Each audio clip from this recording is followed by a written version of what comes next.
Hemos visto una serie de estudios que tienen que ver con el tema del mensaje que predicó Jesús.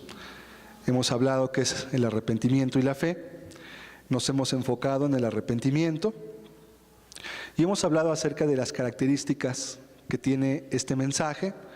Hemos desglosado la palabra, hemos visto su significado, hemos estudiado juntos lo que Dios pide en la Escritura cuando Él le dice a alguien arrepiéntete. Vimos y estudiamos juntos también que la Escritura es clara cuando nos enseña la norma o el estándar de vida de una persona que está arrepentida y que fuera de eso no hay un arrepentimiento bíblico en la vida de una persona que no haga tal cual la Escritura dice que debe de hacer. Al ser tan claro el mensaje de arrepentimiento, solo queda la opción de abrazarlo y obedecerlo o rechazarlo por completo. Es decir, no se puede uno quedar a la mitad, no puede uno quedarse y decir solamente, qué bien, ya entendí, me gustó, perfecto. Es un mensaje que por su naturaleza, o bien lo tomas y lo abrazas y lo vives, o bien lo rechazas y por tanto también rechazas a Dios, quien lo dio. Porque el mensaje no es mío, yo no te estoy hablando aquí lo que yo creo, ni son mis ideas, ni son mis opiniones, es lo que la Escritura dice y lo que nos pide, y por eso le hemos usado bastante para ver muchos textos acerca de lo que Dios nos demanda. Sin embargo, la idea de que alguien diga que rechaza a Dios no es muy agradable para ningún ser humano, es decir, causa un conflicto en la conciencia. En una ocasión, un hermano estaba platicando con una joven, y la joven le decía, pues yo no quiero nada con Cristo, la verdad no me interesa. Era una joven que ya conocía de la Escritura, y le dijo, ¿no quieres nada con Cristo? Dice, no. Dice, bueno, pues, préstame tu Biblia. Agarró su Biblia, le dijo, ábrela al principio, y escríbele ahí, pon la fecha de hoy, y pon tu nombre, y pon yo, fulana de tal, no quiero nada con Dios jamás en mi vida. Anótalo y fírmalo. La joven se quedó pensando, no lo quiso hacer, porque sabía que realmente no era tanto que no quisiera nada con Dios, más bien era que quería seguir viviendo su propia vida y no hacer lo que Dios pedía. Entonces, cuando una persona entiende que o toma el mensaje y lo guarda, o lo rechaza y se aleja de Dios, tiene que empezar a buscar, porque en la conciencia se produce una incomodidad, tiene que empezar a buscar argumentos que intenten justificar el que su estado está bien, aunque no se arrepienta. Es decir, el mensaje del arrepentimiento es tan claro, es tan sencillo, pero también es tan directo y es tan fuerte en sus demandas que genera un conflicto en la conciencia y en el corazón del ser humano. Y cuando la persona dice, yo no quiero arrepentirme, empieza a fabricar en su mente conceptos, ideas, dichos, frases o lo que sea, que ayuden a que su conciencia no se sienta tan mal por el hecho de no hacer lo que Dios pide. Y por ello hoy vamos a estudiar algunos de los pretextos más comunes que las personas suelen anteponer a la palabra de Dios cuando entienden que deben de arrepentirse. Es recomendable por ello que si no escuchaste los temas acerca de esto que estamos hablando hoy, acerca del arrepentimiento que se predicaron hace ya un mes y medio aproximadamente, es recomendable que los escuches. Son 3 estudios donde hablamos cuál era el mensaje que predijo Cristo y 2 estudios donde se explicó qué significaba la palabra arrepentimiento y qué es lo que Dios nos pide cuando nos dice arrepentíos. Si no los escuchas o si no tienes el contexto, quizás no comprendas claramente lo que estudiemos hoy. Es muy importante. Han surgido toda suerte de argumentos, falacias, la mayoría de ellas, para intentar quitar fuerza o autoridad al mensaje punta del Evangelio.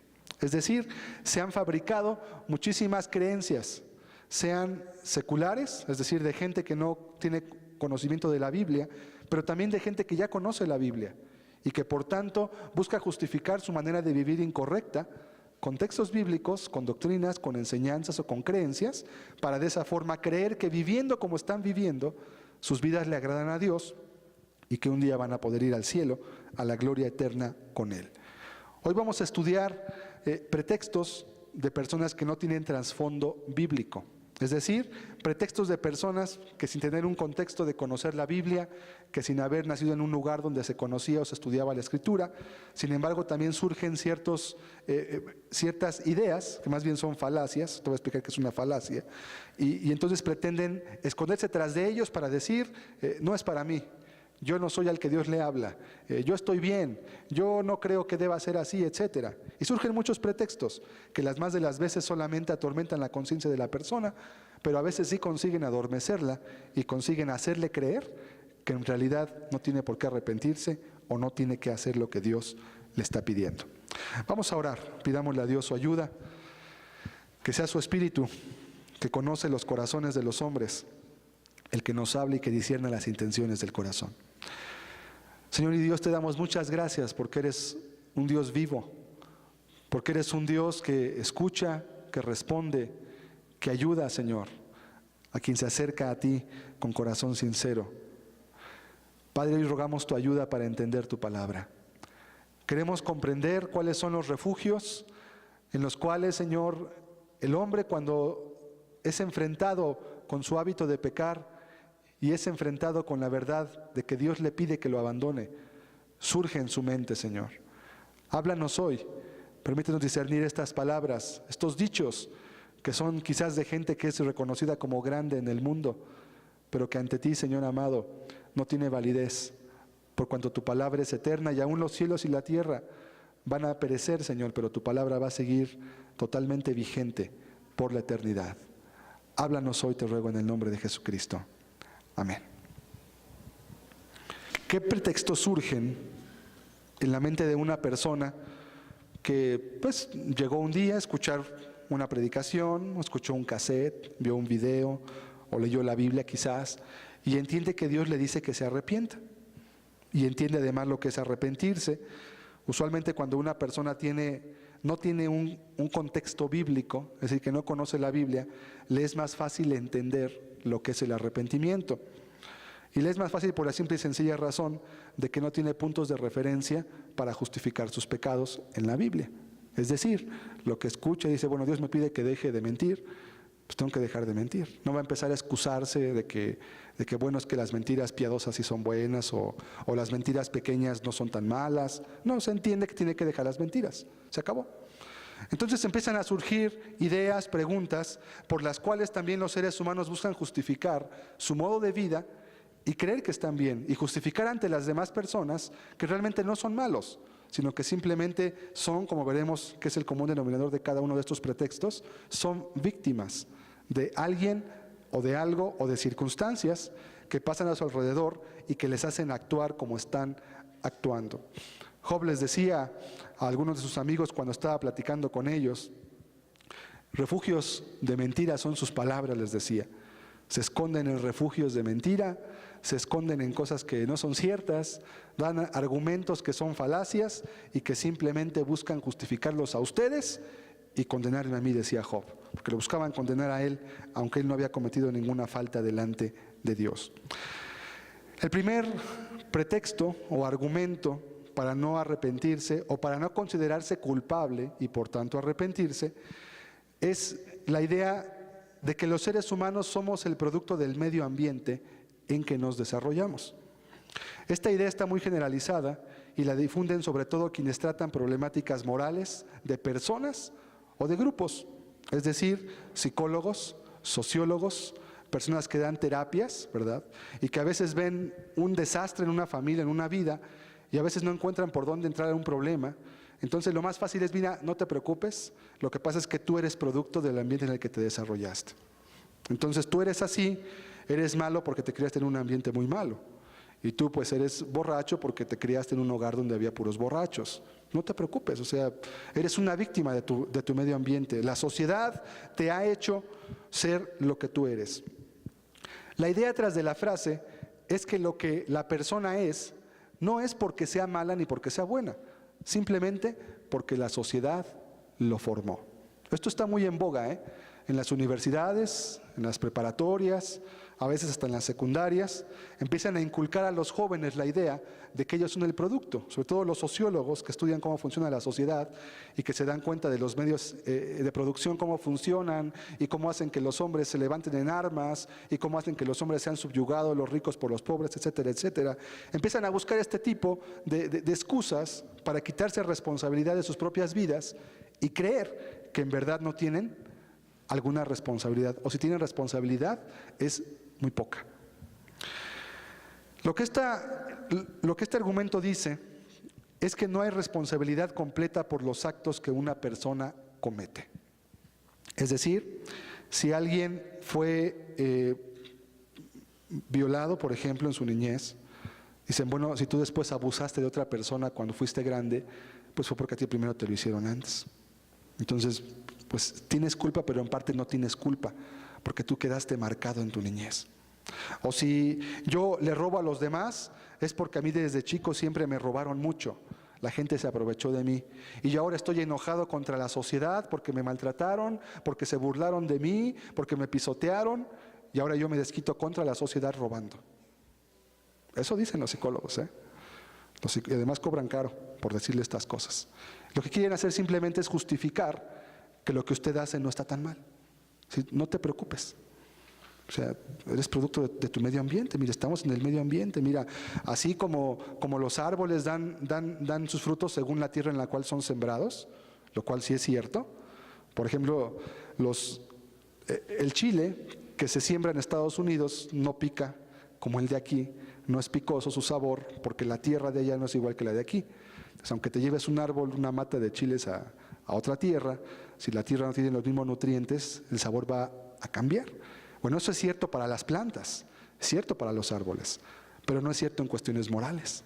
Porque entonces lo que hace eso es disminuir la responsabilidad que yo tengo de mis actos. Ah, ya entendí. Entonces, si yo le robé a mi vecino, entonces no es porque realmente yo sea malo, sino es porque a mí me hicieron mucho mal y yo ahora me estoy desquitando contra la sociedad. Y agarré pues al primero que estaba junto a mí. Ah, ya entendí. Gracias, Señor. ¿Cuánto le debo? Sí. Se siente la persona tranquila. Ah, ya entendí. Entonces yo no soy tan malo. Ah, entonces ya me di cuenta por qué hay guerras, por qué hay muerte, asesinatos, que la sociedad tiene la culpa. ¿Y qué pasa cuando la persona entiende que Dios le pide que se arrepienta? ¿Qué dice? No, no, no. A mí me dijo el señor psicólogo que yo soy el producto del medio ambiente en el cual me formé. Es una falacia. Ahorita vamos a ver por qué. La influencia que una persona tiene cuando es niña, cuando es joven, es cierto que puede influenciar de una manera. Las costumbres, las tradiciones, los hábitos que se inculquen en casa, en el hogar, influyen en el modo de vida de las personas. Pero la influencia, por más fuerte que sea, nunca puede obligar a hacer a una persona cosas en contra de su conciencia. Vamos a entender. Si yo dijera, o si usted viera que toda la gente en la calle empieza a matar a los de junto, ¿usted también lo haría solamente porque los demás lo hicieron? ¿Usted mataría al vecino? Es que mi vecino mató a su vecino y el de acá también mató a su vecino, entonces ahora yo también estoy aquí en medio y como todos matan, yo también voy a matar. Pues no, no pensamos así. Usualmente este razonamiento solo se utiliza cuando se utiliza en forma defensiva. Es decir, se utiliza cuando yo quiero justificar mis actos. Pero ¿qué tal que otra persona fuera la que te robara a ti? Y te dijera, ay Señor, discúlpeme cuando lo agarre el policía, ¿verdad? Y tú lo vas a llevar a un juzgado. Señor, no me levante demanda, lo que pasa es que soy el producto de mi sociedad. Y ahora yo me estoy desquitando con usted. ¿Tú qué dirías? Ah, sí, pues no te preocupes, vete. No, que te metan a la cárcel y además págame lo que me robaste. ¿Por qué no se aplica cuando es para otras personas, pero sí para mí? Porque es una falacia. Una falacia es un argumento que parece verdadero cuando se habla, pero que es probado falso cuando es visto en la realidad. Parece que es real, suena muy bonito, pero cuando lo llevamos a la práctica, nos damos cuenta que no funciona. Porque para ti podrá estar muy bien pensar que eres el producto de la sociedad y que por eso mientes y que por eso robas. Pero tú no aceptas ese argumento cuando alguien te hace a ti esas cosas, ¿verdad? Si alguien te traicionó, si alguien abusó de tu confianza o te pidió dinero prestado y no te pagó y se fue, y luego lo encontraste 15 años después, ¿verdad? Y te robó una cantidad fuerte, ¿Tú aceptarías que te dijera, ay, mira, discúlpame, lo que pasa es que mi sociedad me enseñó a robar? Y yo pues ahora te robé a ti así. Pues discúlpame, yo no tengo la culpa. Y además no puedes acusarme ante la justicia porque realmente yo no tengo la culpa la tiene la sociedad. Ya no aplica, ¿verdad? No, espérame. Por eso en la sociedad hay leyes. Por eso la Constitución dice que cualquiera que robe a su prójimo cosas, que le quite cosas sin permiso y que se las sustraiga, sea por medios violentos o sea por medios no violentos, como le llaman con guante blanco, de manera decente, de todos modos es robo. Y el robo está penado en la Constitución. Pero es que soy producto de mi sociedad. Pues sí, pero hay leyes. Y la conciencia nunca puede ser obligada a hacer cosas que no desea. En otras palabras, si la persona robó, si la persona engañó, si la persona mintió, no es porque sea producto de la sociedad. Eso puede influir, sí es cierto, pero siempre tomas la última decisión tú. Siempre es así. Vamos a ver Eclesiastés 7, verso 29. Este texto lo habla el hombre más sabio que nació de mujer. Y él, después de examinar y ver cómo vivían los hombres y cómo las personas convivían unos con otros, él encontró esto, dice, he aquí solamente esto he hallado. Es como una conclusión. Que Dios hizo al hombre recto, pero ellos buscaron muchas perversiones. Salomón entendió una cosa ha entendido. Dios crea al hombre con la facultad de hacer lo bueno y también con la facultad de hacer lo malo. Pero lo curioso es que el hombre siempre busca perversiones. O sea, siempre busca hacer lo malo, casi nunca busca hacer lo bueno. ¿Sí? Hay una tendencia a lo malo. Entonces, si realmente fuéramos neutrales, pues tanto deberíamos buscar hacer lo malo, pero también lo bueno. Pero vemos que en la práctica no es así. Vemos que en la práctica realmente lo malo es lo que predomina siempre sobre lo bueno. Entonces, creer que soy el producto del medio ambiente en que me desarrollé y que por esa causa no me tengo que arrepentir o no soy culpable, es una falacia. Porque tú puedes aceptar eso para ti, pero nunca lo aceptarías de otro cuando te afecta a ti sus pecados. ¿Sí entendemos? Entonces, este argumento tiene mucho favor o es muy popular porque a la gente le hace sentirse bien. Y el ser humano egoísta, que no le importa a Dios, sino que solo le importa su bienestar, lo que quiere es sentirse el bien. Lo que quiere es saber que Él está bien, que Él no es culpable, que Él no merece nada malo, que Él merece todo lo bueno. Y además hasta cree que Dios tiene que llevárselo al cielo, porque pues, él es una víctima además, ¿no? Antes Dios me tiene que resarcir el daño que me hizo por ponerme en esta sociedad tan mala. ¿Por qué Dios no cambia el mundo? ¿Por qué Dios no cambia la gente? ¿Por qué Dios no cambia la sociedad? ¿Verdad? Funciona bien cuando te defiendes tú, pero no funciona cuando te lo hacen a ti. Eso es una falacia, porque la falacia solamente tiene tintes de verdad, pero se prueba falsa cuando es puesta en la práctica. Nadie te acepta eso. Si tú un día te robas algo de un centro comercial, cuando te agarre la policía, explícale al juez que eres producto de tu sociedad y que no tiene que encarcelarte. El juez te va a decir, señor, usted es responsable de los actos que usted comete en la sociedad. Y aunque le hayan dado un muy mal ejemplo de robar o de mentir, eso no justifica que usted siga siendo el mismo mal ejemplo que usted le dieron de joven. Ve con un juez, pregúntale. Los jueces saben leyes y por cierto estudian en la Carta de Romanos, porque es un modelo de jurisprudencia que tienen que estudiar todos los que van a estudiar abogacía, leyes, ¿sí? Porque es bien claro, sí, tú pudiste ser influenciado, pudiste haber nacido de un hogar que era alcohólico, etcétera. Y esto nos lleva al segundo pretexto. Mi vida de niño influyó mucho. Cuando no es la sociedad, entonces ahora es mi hogar. Es que por causa de lo que yo viví cuando era chico, cuando era niño, ahora yo por eso soy lo que soy.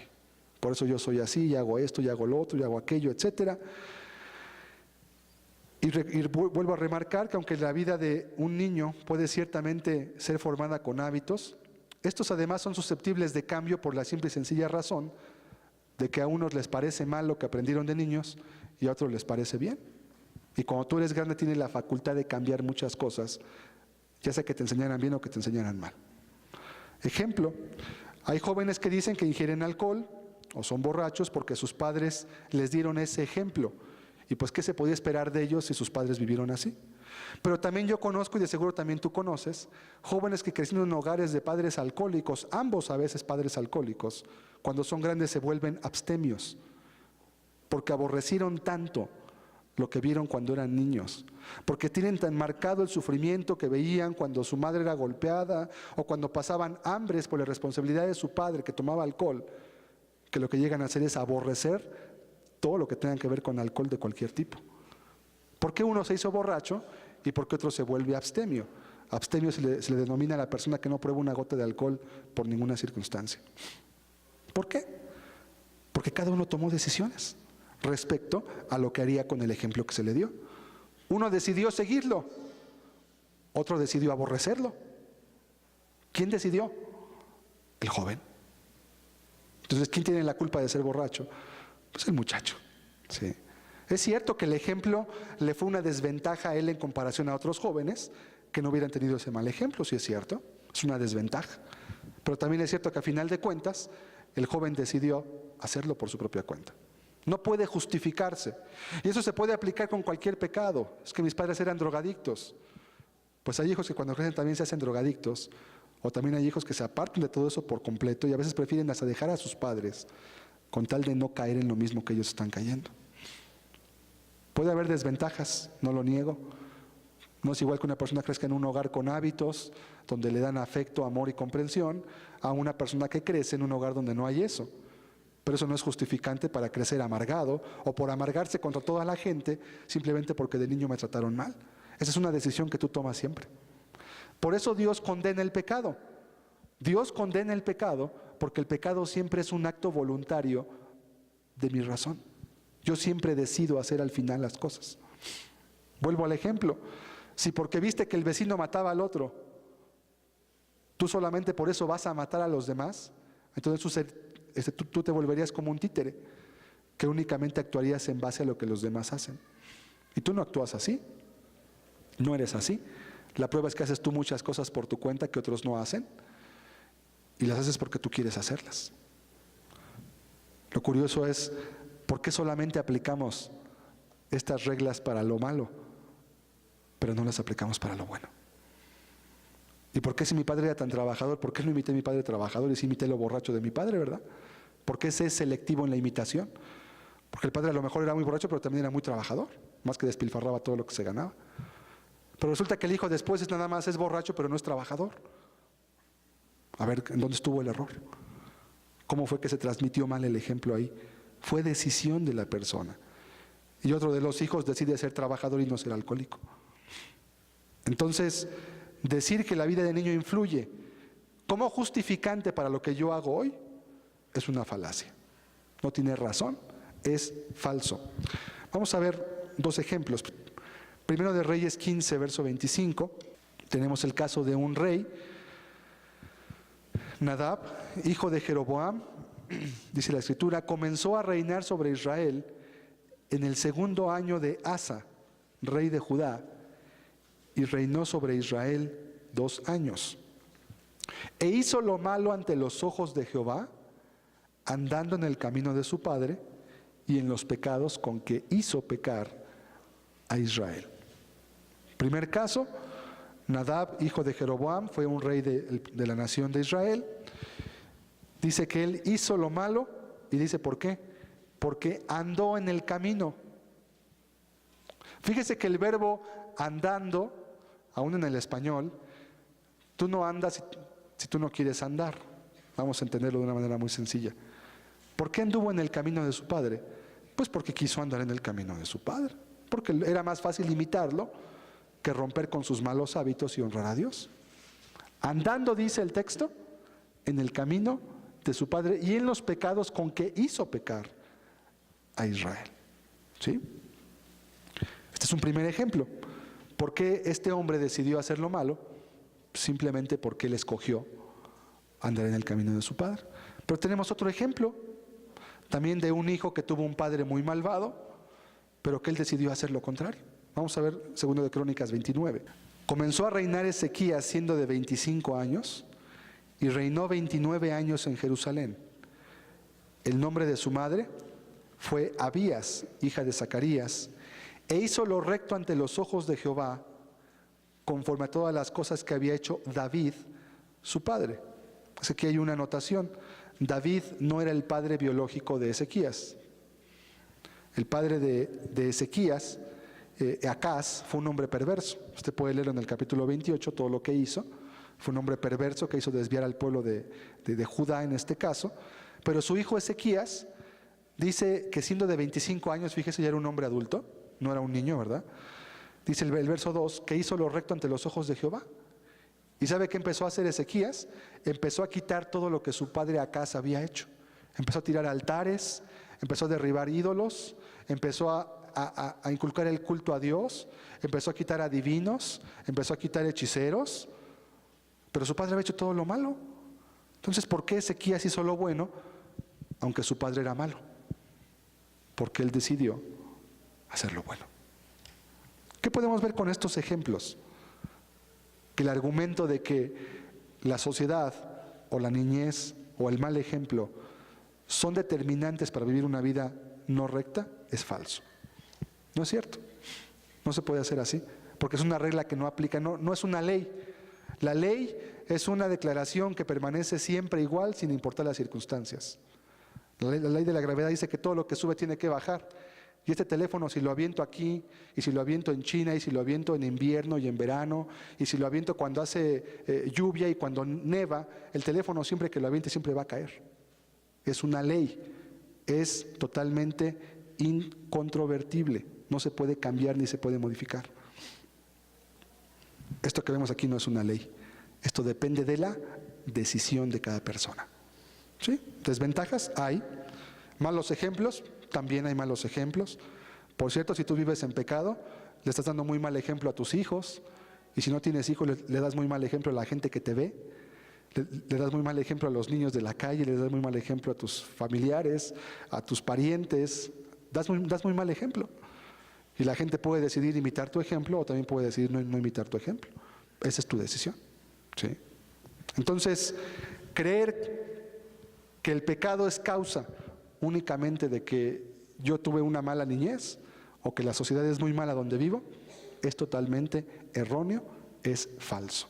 Siempre depende de la decisión personal de cada ser humano.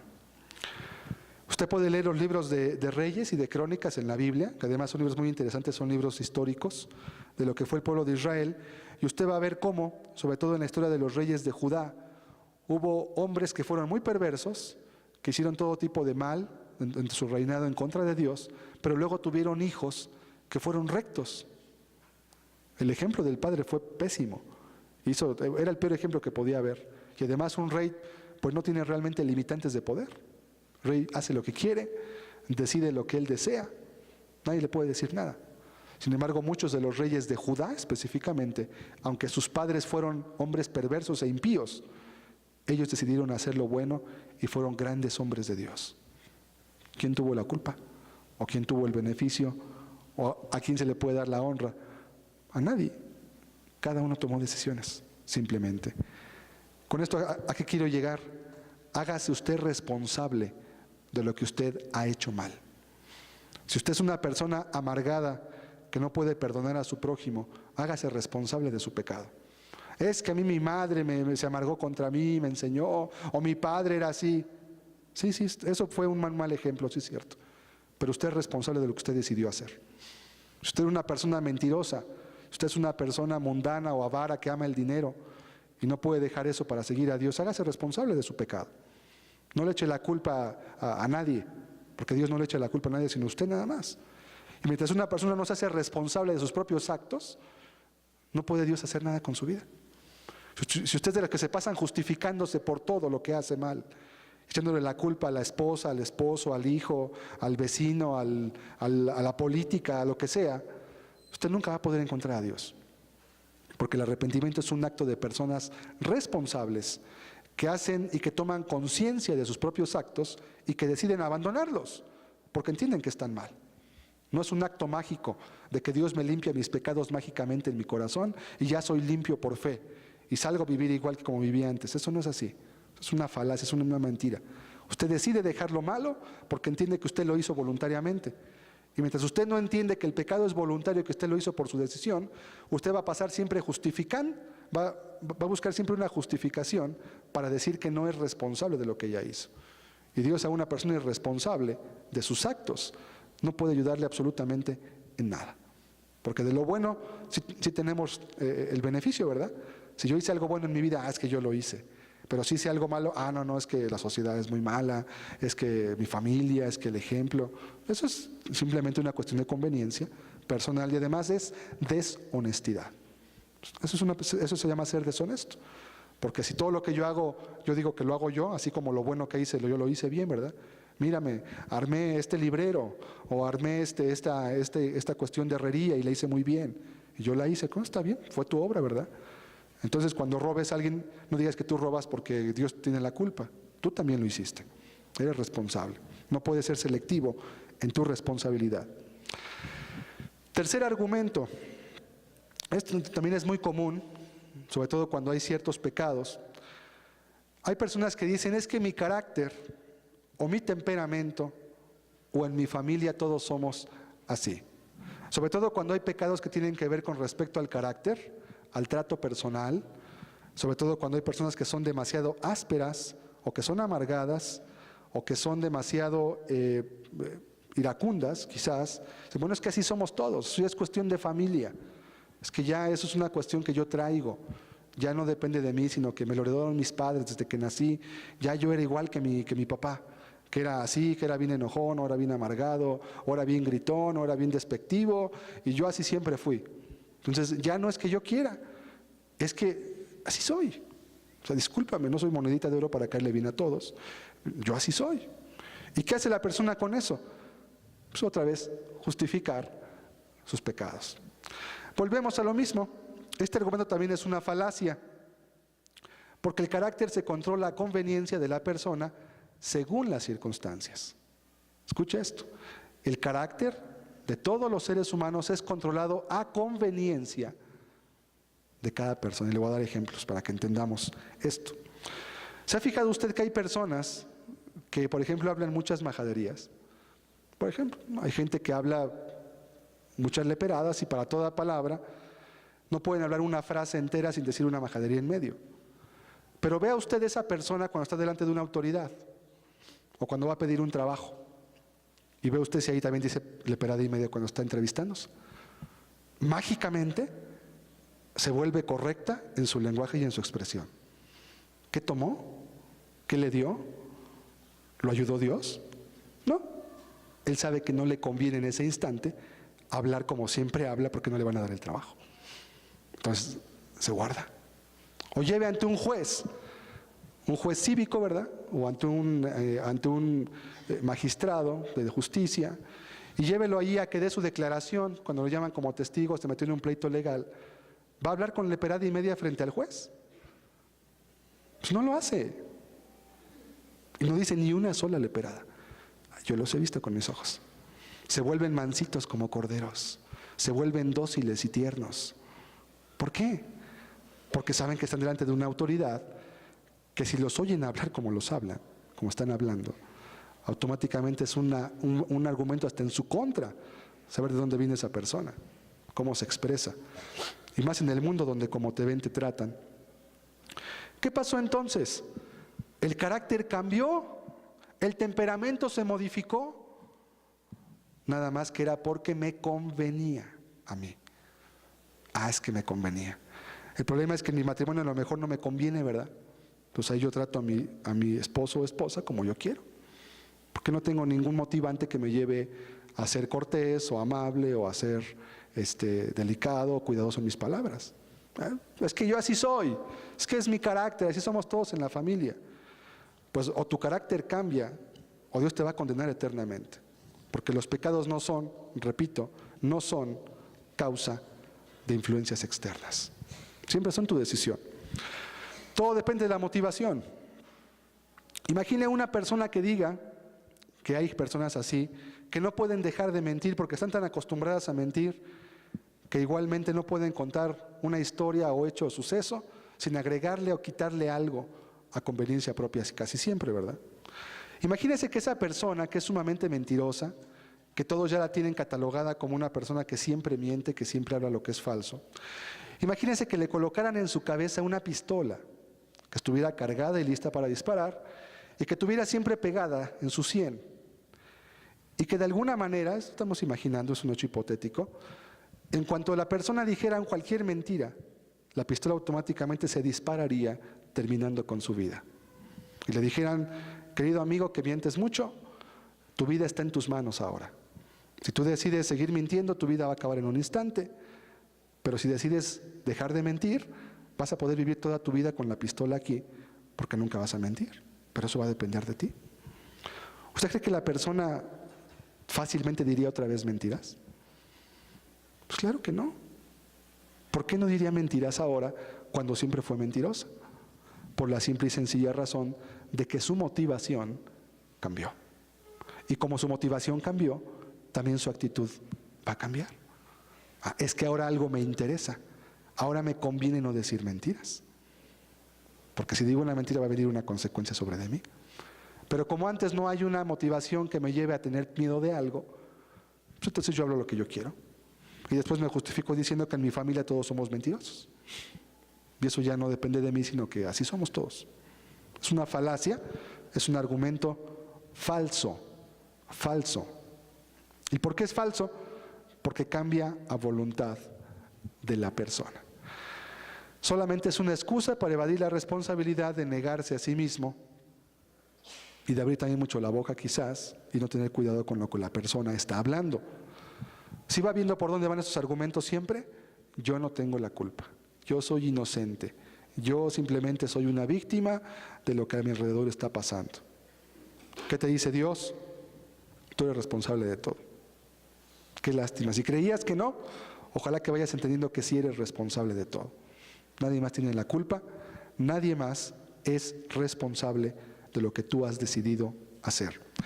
Otro argumento más. Hay personas que cuando llegan a escuchar la Escritura y entienden lo que Dios les pide, a veces su primer argumento, y el segundo luego de los que acabamos de ver es, no sabía que estaba mal todo esto que Dios me mostró, es que yo no sabía. Pero ya entendí. Y ese no sabía es una manera de decir, yo no tengo la culpa porque yo no sabía. Entonces, todo lo que ahora estoy entendiendo que está mal, que es pecado, que es incorrecto, que Dios lo aborrece, realmente para mí no es tan grave porque yo no tenía conocimiento de ello. A mí nunca, yo ni conocía cómo eran las Biblias, en mi casa eran ateos, o en mi casa, yo no sé, nunca jamás me dijeron Dios en mis oídos. Así que ahora que veo y que entiendo que está mal, bueno, Dios tiene que disculparme porque yo no sabía nada. Nuevamente más, una vez más es una falacia. Una persona puede o no conocer muchos de los detalles o minucias respecto a algunos pecados, pero todo ser humano tiene dentro de sí la ley de Dios escrita dentro de su conciencia. Vamos a ver Romanos 2:14. Este texto es muy interesante. Porque cuando los gentiles en la Biblia se refiere a las personas que no eran judías y que por tanto no tenían conocimiento de las leyes de Dios. Dice, porque cuando los gentiles que no tienen ley hacen por naturaleza lo que es de la ley, estos, aunque no tengan ley, son ley para sí mismos, mostrando la obra de la ley escrita en sus corazones, dando testimonio su conciencia y acusándoles o defendiéndoles sus razonamientos. Quiero desglosarlo.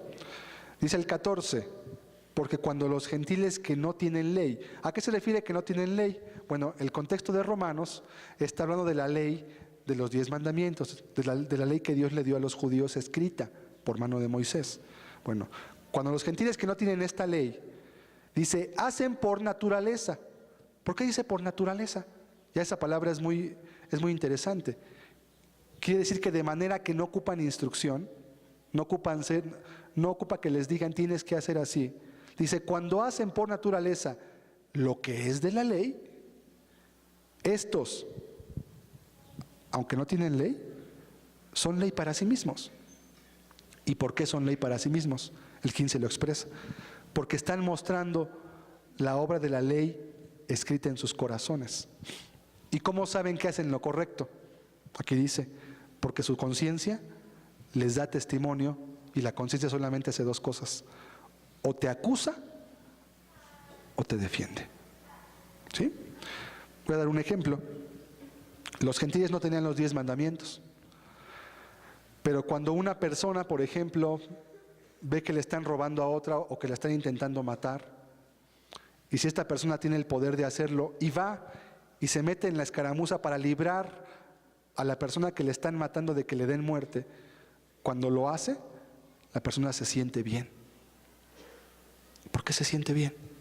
Dice, es que ayudé a una persona a que no la mataran, o ayudé a esta mujer a que no la asaltaran, o ayudé a este anciano a que no le robaran su mula, su caballo, etc.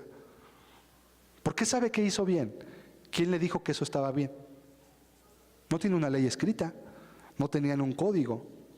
El primer código que se conoce en la historia es el código de Hammurabi, que data más o menos del 2500 antes de Cristo, y fue la primera ley redactada de manera ordenada, donde se mandaban leyes y penas por hacer ciertas cosas, que incluía, sorprendentemente, las leyes de Hammurabi, no eran más que los 10 mandamientos, explicados y ramificados en algunas cosas.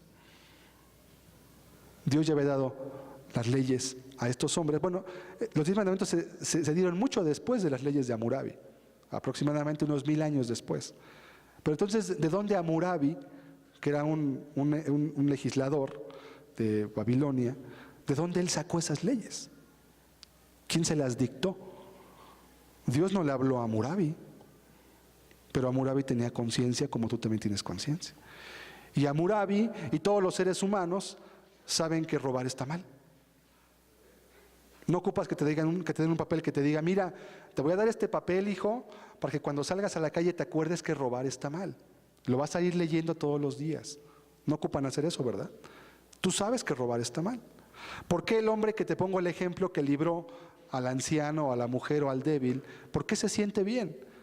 Porque hay un mandamiento en la Biblia que dice que se debe de hacer justicia al desamparado, que se debe de librar al afligido de las manos del opresor. Pero él no conoce esa ley que está por ahí en Deuteronomio, ni siquiera conoce la Biblia, ni siquiera sabe que hay Biblia. Entonces, ¿por qué se siente bien? Porque algo en su interior le dice, hiciste lo correcto. ¿Y eso qué es? Lo que acabamos de leer. Las leyes de Dios, los 10 mandamientos y varias leyes más, están impresas en nuestra conciencia desde que tenemos uso de razón. Y tú sabes que aquí en México tenemos una constitución que dice que no podemos matar a nuestro prójimo nada más porque nos caiga mal o porque nos haya ofendido. Tú sabes que no puedes matar a tu prójimo nada más porque quieras. Y si te vas a Australia y vas a ver a los bosquimanos, que son una tribu incivilizada, entre comillas, según lo que se le llame civilización, ellos también tienen en sus códigos que no pueden matar a su prójimo, a pesar de que no conocen ninguna constitución. Y puedes ir a ver tribus que quizás todavía estén no descubiertas en Australia, que dicen que todavía hay varias, o en África, y te vas a dar cuenta que todos saben que no deben de matar. Y te das cuenta que todos saben que no deben adulterar.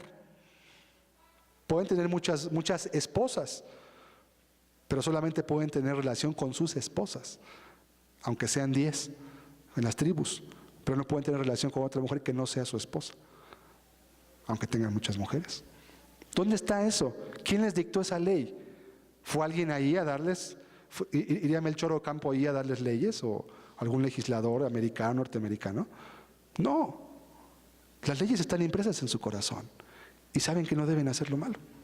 Entonces, cuando tú haces lo que es malo, aunque no conozcas la Biblia, tu conciencia te acusa y te dice, estás mal.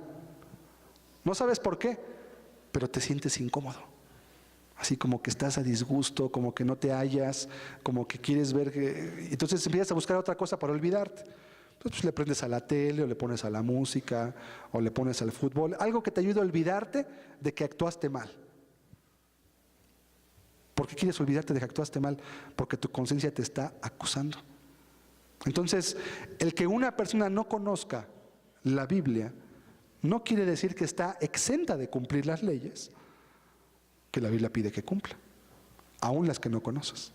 Porque las leyes están puestas para cumplirse, aunque no las conozcas. Si un bosquimano de Australia aprendiera a manejar, ¿verdad? Y él llega aquí a México y toma un coche y se pasa una luz roja, el policía lo va a parar y lo va a infraccionar. Pero señores, que yo no conocía que la luz roja quiere decir detenerse. Pues sí, lo siento, pero la ley está para cumplirse. No sabía, pero ahora ya sabe. Y para que se acuerde, le va a tocar una infracción. Pero es que no sabía, pues sí, pero aún así son las leyes. Ahora, Dios ahí es laxo en un sentido. Si tú no conocías ciertas leyes específicas, Dios puede no pasar por alto, pero sí puede hacer consideraciones. Pero las leyes básicas de la Escritura, los 10 mandamientos, amar a tu prójimo como a ti mismo, no robar, no codiciar, no mentir, honrar a tus padres, honrar a tu esposa, no adulterar, no codiciar, no matar. Nadie está excusado de eso, por ninguna circunstancia. Es que no sabía, sí sabías. Nada más que la voz de tu conciencia no fue oída porque tus deseos opacaban la voz de tu conciencia. Tu conciencia te decía, no tengas relaciones sexuales con esa mujer. Sabías que estaba mal, pero tu cuerpo te pedía esas relaciones sexuales. ¿A quién hiciste caso? ¿Y quién decidió? Pues tú decidiste. Tú escogiste hacer lo que era mal, aunque sabías que estaba mal. ¿Sabías que estaba mal o no sabías que estaba mal? Claro que sí. La conciencia nos acusa a todos o nos defiende. Y cuando hacías una obra buena, te sentías bien. Yo me acuerdo cuando era pequeño, tenía unos 9 años quizás, y me gustaba ayudar a pasar a las viejitas la calle. Y me gustaba por algo muy curioso, porque cuando acababa de pasar, de ayudar a cruzar la calle, yo me sentía bien. Yo no sabía por qué, pero cuando yo ayudaba a una viejita a pasar la calle, yo me sentía bien. Me sentía a gusto, me sentía como recompensado, me sentía como que alguien me decía bien hecho y me daba una palmadita. Y me sentía bien. Por eso me gustaba hacerlo. ¿Qué era eso? La conciencia. La conciencia. Cuando honras a tus padres, te sientes bien. Dices, estoy haciendo lo que es correcto. Cuando no los honras, te sientes mal. Dices, estoy haciendo lo que es malo. Y sobre todo cuando luego eres padre y tus hijos te pagan igual, entonces entiendes por qué estaba mal no honrar a tus padres, ¿verdad? Antes no. Si le creyéramos a Dios y lo obedeciéramos, nos ahorraríamos muchos dolores de cabeza. Pero bueno, ¿quién quiere creerle a Dios? Entonces, la motivación depende mucho, pero los detalles no hacen o deshacen lo que tú ya hayas hecho mal. Esa ley nos justifica o nos condena automáticamente. Yo podría decir también, para que comprendiéramos que aunque tú no conocieras la Biblia, de todos modos eres culpable ante Dios. ¿Quién quiere que se abroguen las leyes que están en la Constitución, las básicas? ¿Quién está a favor de eso? ¿Quién quiere que se abrogue la ley que dice que no se puede matar sin consecuencias? ¿Quién quiere que se abrogue? ¿Quién dice, yo quiero, ve ahí afuera del Senado y pon una pancarta y di, no estoy de acuerdo en la ley que dice que no se mate porque yo quiero matar a mi vecino? A ver qué te dice la gente. ¿Quién quiere que se abrogue la ley que dice que no se puede robar? ¿Quieres que la quiten? Porque tú robaste un día quizás. Entonces que todos te roben a ti también. Sí, porque si la quitan, se aplica de aquí para allá, pero también se aplica de allá para acá. Y eso es lo que no queremos ver. Queremos que las leyes se nos apliquen de manera selectiva. Por eso la obediencia selectiva a Dios tampoco es acepta delante de Él. Ah, Señor, yo te obedezco en estos mandamientos, pero en estos no te voy a obedecer, porque estos sí yo no estoy de acuerdo contigo. Pues no se puede. No se puede. Las leyes no están puestas para que escojas, no es un buffet para que tú agarres cuál te gusta y cuál no, y luego las obedezcas y luego otras no las obedezcas. Dios te pone sus leyes, y las leyes se guardan, no se discuten, y además Dios a veces condesciende y te explica las cosas. Esto es así, esto es de esta manera, esto debes de vivir así, y debes de amarme a mí en primer lugar porque es lo que te conviene. Y además tú sabes que Dios te da las leyes no para sacarte dinero, Dios te da sus leyes porque te ama, porque busca tu beneficio y porque Él sabe que cuando no guardes sus leyes te vas a meter en muchos problemas que te van a hacer tu vida de cuadritos y vas a vivir sumamente infeliz.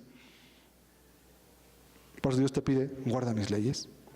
Son justas, son rectas, y lo que has hecho mal, arrepiéntete, déjalo, abandónalo, deja de amargarte, deja de robar, deja de mentir, deja tu amor al mundo, deja todo. Porque es una ley. No está sujeto a tu buen juicio o a tu buena decisión. Es cierto que tú vas a elegir, nada más que hay un problema con las leyes. Las leyes tienen penas cuando éstas se rompen. ¿Sí? Dios te dice, no codicies. Pero tú crees que tú sí puedes codiciar. Pues porque a ti te gusta y además Dios ¿dónde está? No lo ves. Pues tú codicias. Las leyes tienen penas. Después va a haber una pena para ti también. ¿Sí? En tu vida quizás aquí y si no aquí allá. Y Dios no te va a preguntar si estabas de acuerdo. Las leyes se guardan. Cuando tú naces en México, tú eres un ciudadano mexicano y estás sujeto a derechos y a responsabilidades, no como un recién nacido, pero sí cuando adquieres responsabilidad civil. Ya cuando eres un adolescente que tienes 13 años quizás, ya tienes muchas responsabilidades en la sociedad. Y cuando tienes ya 18 años tienes muchas más responsabilidades todavía. Aunque no quieras. Aunque no quieras. Ya aún si hubieras nacido en una tribu en Australia, ¿verdad? También ahí tendrías obligaciones y derechos. Nadie está exento de obedecer y de guardar las leyes que Dios ha impuesto. Entonces decir, no sabía que estaba mal porque yo nunca leí la Biblia, nunca me la enseñaron, y por eso justificarte de que entonces eres menos culpable que otras personas que sí conocían la Biblia, es falso. Romanos, en el capítulo 3, después dice, después de hacer toda una disertación sobre esto de las leyes, dice, ¿qué pues diremos? Que tanto los judíos como los gentiles, todos están bajo pecado. El gentil porque, el judío porque tenía la ley y no la guardó, y el gentil porque la tenía en su conciencia y tampoco la guardó. Todos son culpables. Nadie está eximido de su responsabilidad ante Dios por haber hecho lo que es mal. ¿Se va dando cuenta cómo el arrepentimiento es algo muy racional? ¿Cómo conocer a Dios es algo muy lógico? No es de que yo acepto y creo y siento un calorcito y luego me da un calambre y ya soy cristiano. No. Es cuestión de que razones, de que pienses. Es cuestión de que entiendas de que las leyes de Dios son justas. De que lo que Dios te pide es lo mejor que puedes hacer. Y cuando tú decides no hacer lo que Dios te pide, es por necedad o por soberbia, y eso te va a costar mucho. Créemelo, te va a costar mucho, si no es que ya te está costando mucho ahorita. En tu vida, en tu familia, con tus hijos, en tu matrimonio, o yo no sé. Seamos enseñables y dejemos que la Biblia nos muestre cómo debemos guiar nuestras vidas. Porque lo que Dios nos pide, nos lo pide por nuestro bien, porque nos ama. Último pretexto que suele ponerse. Hay gente que me ha dicho, oye, bueno, me dice, está bien lo que me dices del arrepentimiento, es muy claro, lo entiendo, pero Jesús era judío. Él le vino a predicar a los judíos. Entonces el mensaje del arrepentimiento es para los judíos, porque Dios vino a hablarle a su pueblo. Eso ya es cierta maña, porque la persona conoce algo de la Biblia, pero busca aplicarla de manera ventajosa para sí mismo. Jesús era judío, yo soy mexicano. Entonces el mensaje de los judíos es para los judíos, ¿sí? No para mí. Bueno, de nuevo, es una falacia. Jesús era por nacionalidad, porque nació, era judío, simplemente. Pero como se revela en la Escritura, Cristo nunca dio preeminencia a su calidad de judío. Al contrario, más bien condenaba la excesiva confianza que tenía la gente de su pueblo en el hecho de que eran el pueblo de Dios y confiaban en eso en lugar de obedecer lo que Dios les pedía. Y Jesús dijo, y Jesús lo expresó, los hijos de Dios no son los que son por nacimiento, sino los que son por la fe. Los hijos de Abraham, dijo en Juan 8, les dijo, Dios puede levantar hijos a Abraham aún de estas piedras. El hijo de Dios no es el que lo es porque nació de sangre, o como el que dice, ¿verdad? Es que yo vengo de cuna cristiana, es que yo vengo de un hogar cristiano. Eso no es ningún garante de nada. Si tú confías en eso, para no obedecer a Dios, ¿verdad? ¿Tú crees que te va a justificar Dios porque tus padres eran cristianos si es que eran cristianos? Pues no, tú eres responsable de tus propios actos, así como tus padres fueron responsables de sus propios actos. Y Jesús enseñó, y la Biblia enseña, que el mensaje del Evangelio es para todos los seres humanos, porque para Dios no existen razas, ni credos, ni distinciones a manera de cómo los hombres lo hacen. Dios, dice la Biblia, es Dios de toda carne. No hay distinción. Estos son míos, estos no son míos. Dios creó a todos. Dice Ezequiel 18, todas las almas son mías, y el alma que pecare, esa morirá. ¿No las de los judíos eran suyas? No, todas las almas son mías. Vamos a ver Lucas 24, 46. Después de que Jesús resucita, y les dijo, así está escrito, y así fue necesario que el Cristo padeciese y resucitase de los muertos al tercer día, y que se predicase en su nombre el arrepentimiento y el perdón de pecados en todas las naciones, comenzando desde Jerusalén. Está citando una profecía. Estaba escrito que Cristo iba a padecer, iba a resucitar, pero también estaba escrito que iba a predicarse en su nombre el arrepentimiento y el perdón de pecados. Y dice, ¿en dónde? En todas las naciones. Ahí le puedes incluir México o tu nación, la que sea. Ahí vas incluido. Eso sí, comenzando desde Jerusalén, pero en todas las naciones se tenía que predicar este evangelio. ¿Por qué en todas las naciones? Porque el arrepentimiento es la medicina de Dios contra el pecado. Es el antídoto de Dios para el pecado.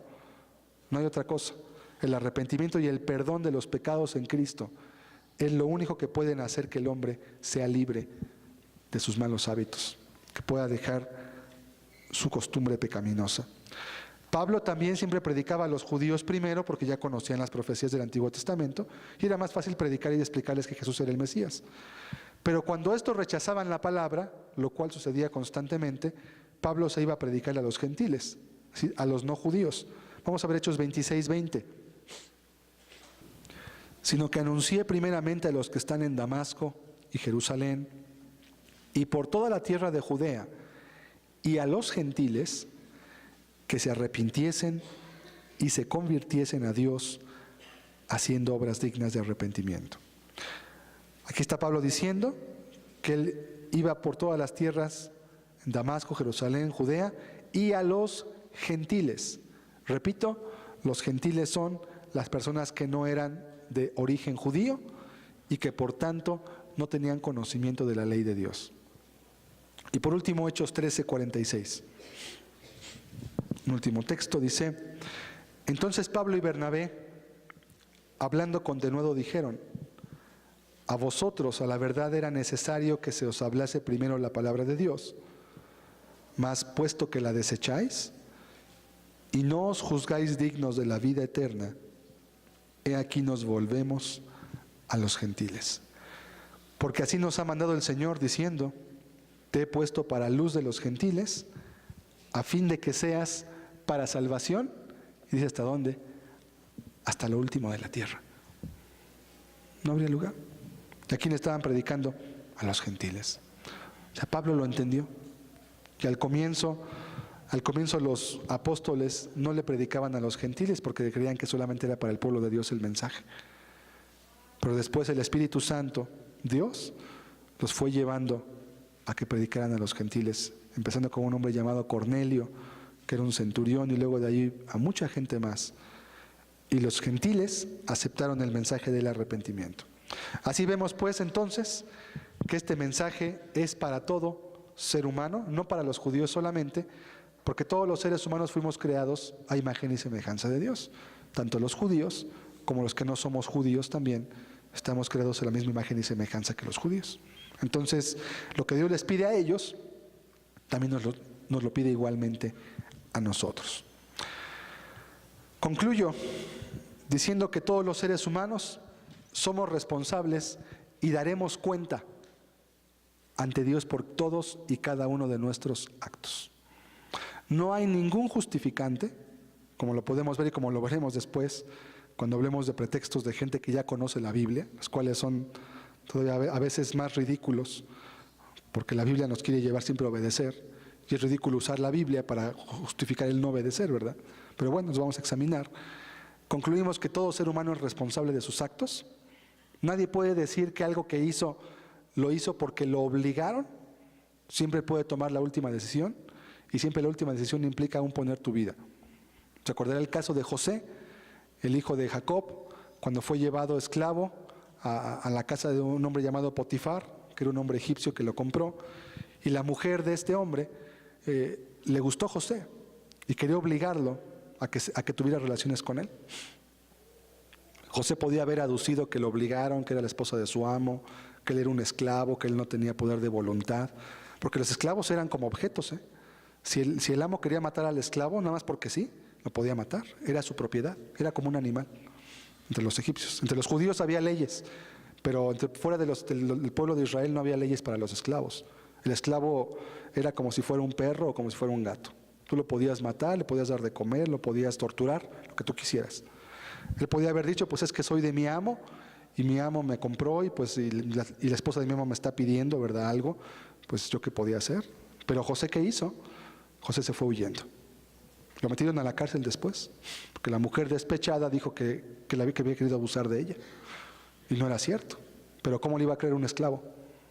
Su amo, lo metieron a la cárcel. Y José dijo, pues no, prefiero esto, pero yo no voy a ofender a Dios. Yo no voy a pecar contra Dios por una cosa como esta. Prefiero que me maten antes. ¿Qué vemos en José? La decisión personal. José tenía principios, él conocía a Dios, muy importante, y sus principios le ayudaban a pasar por este mundo sin daños. No sin consecuencias, porque se fue a la cárcel, pero la consecuencia, la Biblia dice, el que padece como cristiano, dice la Biblia, gócese, porque esto es agradable delante de Dios. Si se padece como cristiano, si por causa de guardar un principio que Dios te pide, si por causa de no romper un pecado, te corren de un trabajo o pierdes una amistad o aún se aleja tu familia de ti por alguna razón, ¿verdad? Porque no quieras tú fumar marihuana con ellos ahí y toda tu familia te abandona, pues qué bueno. Si es por eso, qué bueno, porque eso es agradable delante de los ojos de Dios. José no pecó, ¿le costó caro? Sí le costó, pero al final de cuentas Dios después lo levantó y lo honró, porque la Biblia dice que Dios honra a los que lo honran. Los que honran a Dios, Dios también los honra. Pero los que deshonran a Dios no guardando su palabra y haciendo su voluntad, dice la Biblia que Dios los menosprecia y serán tenidos en poco. O sea, van a caminar solos por este mundo y a ver cómo te va sin la ayuda de Dios en esta vida, en la cual hay tantos peligros y necesidades y tanta necesidad de consejo y de ayuda para no equivocarte en decisiones importantes en tu propia vida. Te invito a que cerremos nuestros ojos un momento.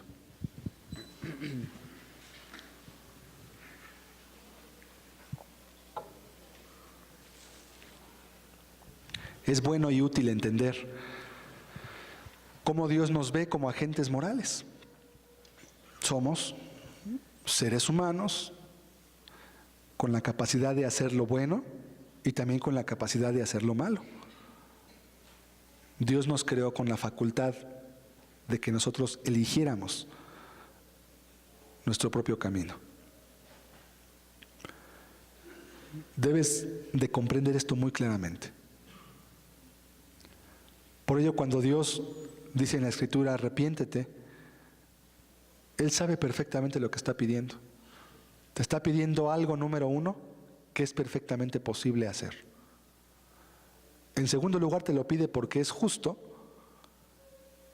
Y en tercer lugar, te lo pide porque además es una ley. Todos los argumentos están a favor de Dios y no hay ningún argumento que esté en contra de Él, ni a favor tuyo.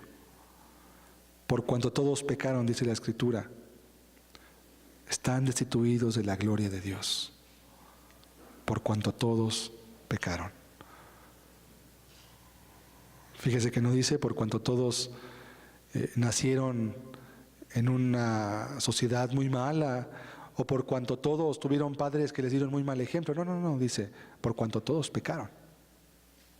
Simplemente. No hay ninguna otra justificante. No hay manera en la cual podamos eludir nuestra responsabilidad ante Dios.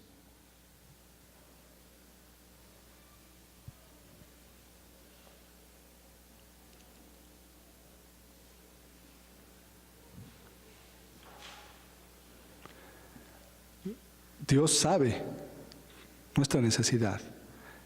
Él conoce la forma en la cual fuimos creados. Él nos creó a final de cuentas, sabe cómo funcionamos. Y Él nos demanda lo que es justo. Nos lo demanda por nuestro bien y nos lo demanda además porque es una ley. No hay ninguna justificante para poder no hacer lo que Dios nos pide. Es cierto que una sociedad corrupta implicará más tentaciones, implicará más riesgos también, por supuesto. Vivimos en una sociedad que Jesús la calificó de adúltera y perversa. No estamos en el paraíso ni en el Edén. Estamos en una sociedad que busca corromper y que está diseñada para atraerte hacia lo que es malo.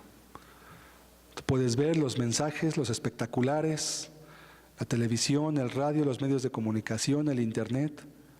Hay tantas formas tan fáciles de destruirte, de que tu vida se desvíe y sea llevada a hacer lo que es malo. Pero tú siempre tomarás la decisión. Tú siempre tomarás la última decisión y tú elegirás hacia qué lado decides irte. Por eso la Biblia dice, todos a una se desviaron, en Romanos 3:10. Todos a una se desviaron. Sabiendo cuál era el camino correcto, eligieron tomar el camino incorrecto y las consecuencias tienen que llevarlas. Dios sabe que cuando alguien quiere buscarlo a Él y quiere hacer su voluntad, va a enfrentar dificultades. Dios lo sabe. Es por eso que Él también hace pactos con las personas. Y cuando alguien decide caminar y buscarlo y hacer su voluntad, Él también se compromete a ayudar a la persona. Dios no deja solo a nadie que se compromete con Él. Al que ordene sus caminos, recuerda el Salmo, al que ordene sus caminos, dice la Escritura, yo le mostraré mi salvación.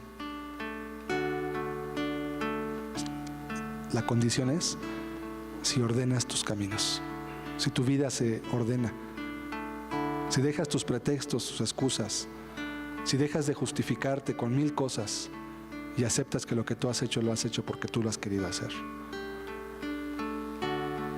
Si dejas de verte como una víctima y entiendes que eres transgresor de las leyes que Dios puso en tu misma conciencia y corazón para alejarte de lo malo.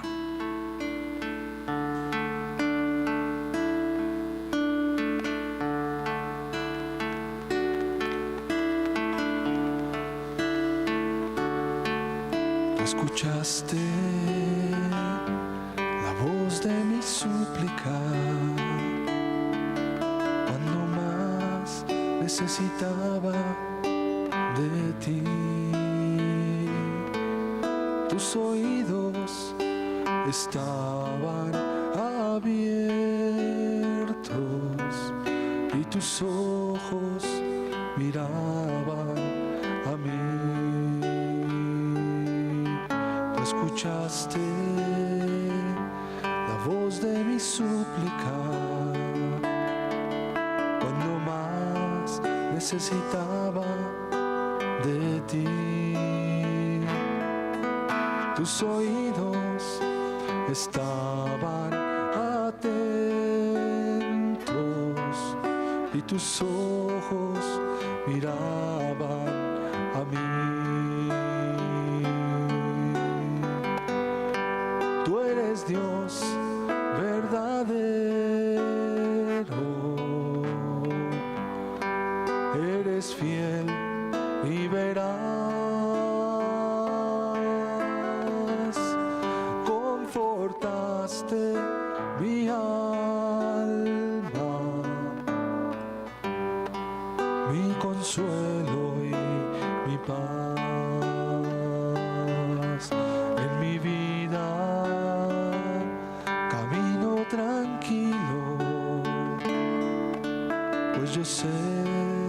que tú cuidas de mí. Cada día observo tu mano y tu tierno cuidado por mí. Tú eres Dios verdadero,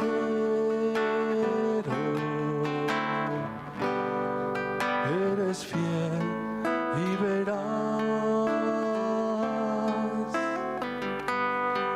confortaste mi alma,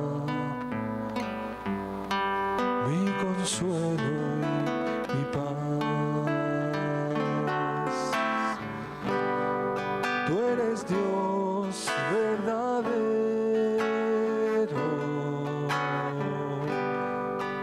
eres fiel y veraz, confortaste mi alma, mi consuelo y mi paz.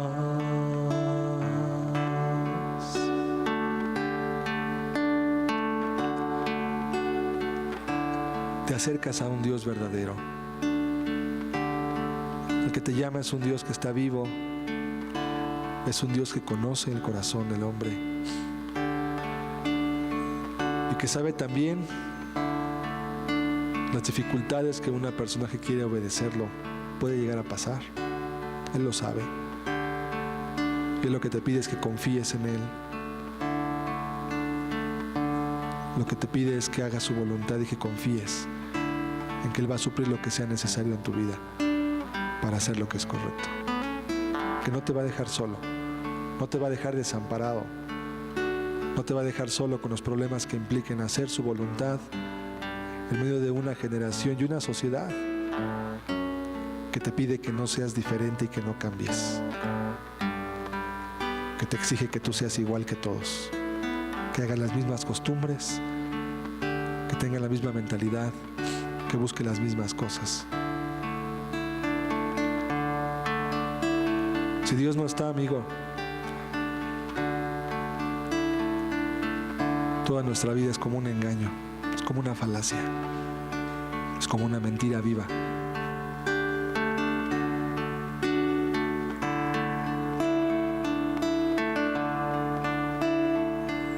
Señor, ¿de qué sirve tener todo en la vida si no estás tú?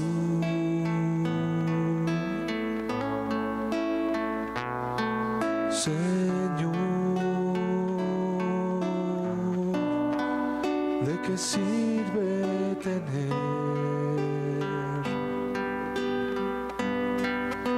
todo en la vida si no estás tú?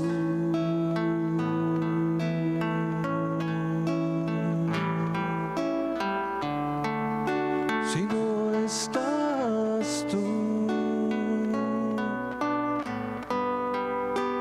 nada es verdad.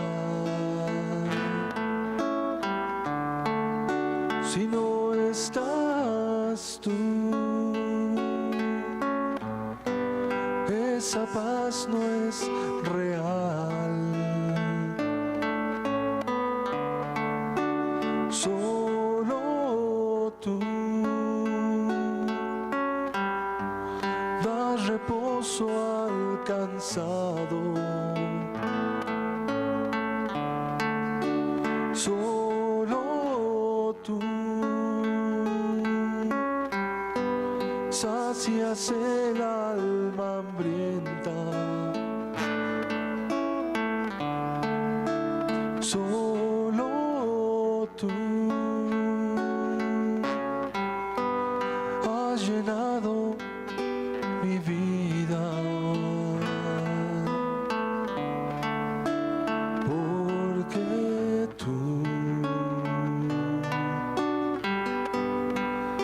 eres todo para mí.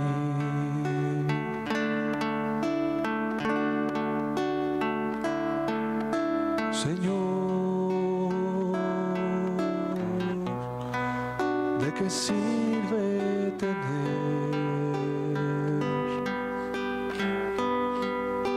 todo en la vida si no estás tú?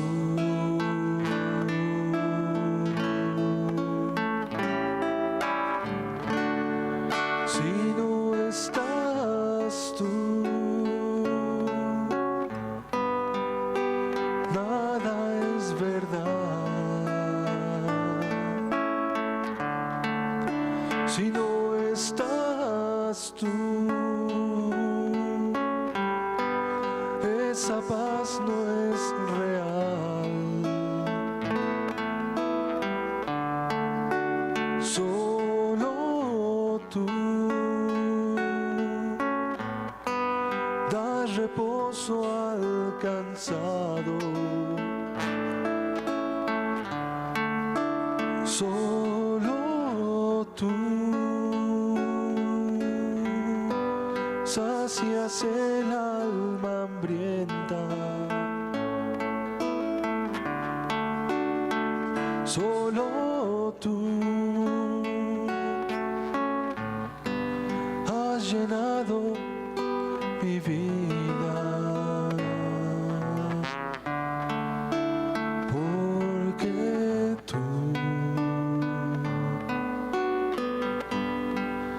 eres todo para mí.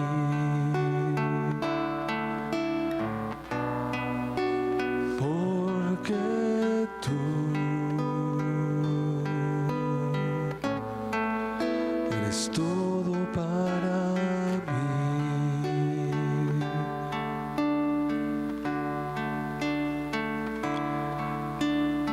Gracias, Señor, porque nos has creado con la facultad de poder hacer lo que es justo. Pero también has corrido el riesgo, Señor, dándonos la facultad y también pudiendo elegir lo malo, Señor.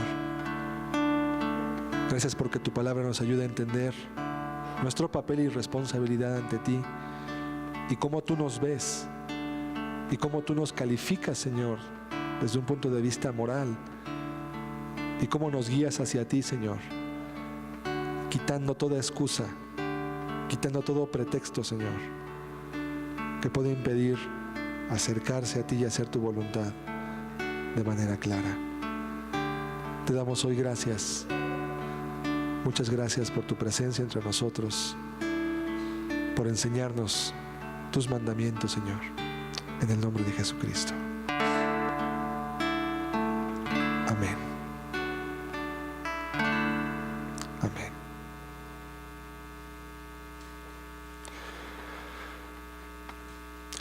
Dios les bendiga a todos. La próxima semana les invitamos a que no falten. Vamos a ver varios pretextos más, en este caso de personas que tienen un contexto bíblico, que ya conocen la Biblia, pero que aún así se excusan para no arrepentirse delante de Dios. Dios les bendiga a todos. No falte la próxima semana. Buenas tardes.